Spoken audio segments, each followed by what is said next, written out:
Hello and welcome to What the Fort. Today we're looking at one of the most important Victorian industrial structures in Exeter.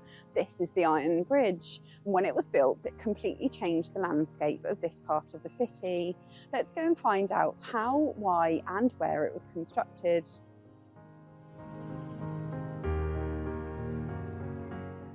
Located at the bottom of North Street in Exeter, known as Lower North Street, the Iron Bridge spans the Longbrook Valley towards St David's Hill. The deep nature of the valley was why the bridge was required.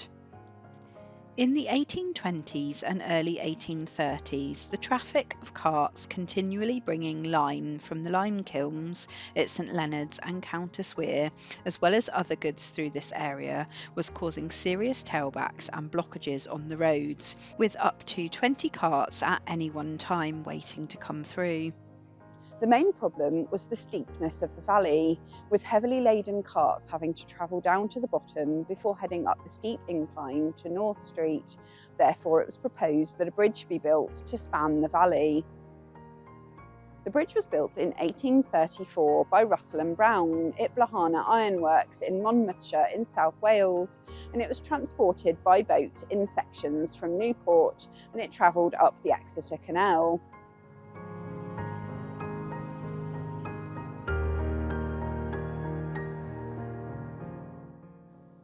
The bridge is 800 foot long and 26 foot wide and has 6 large spans. The original construction costs were £3,500, but by the time installation and preparation work had occurred, it spiralled to £10,400, a cost equivalent to £1.5 million in today's money. The buildings already on the street were hugely affected. The Crown and Sceptre Inn, now the Citygate pub, had its 2 lowest floors cut off by the bridge's construction, so these became cellars. The Barnstable Inn, no longer standing, was on the opposite side of the road.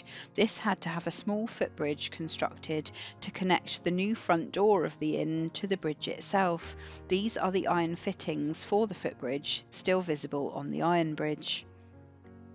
The Iron Bridge is undergoing structural repairs, resurfacing and general work in 2025. Therefore, it will be closed for a while to allow the bridge to continue being used for many years to come.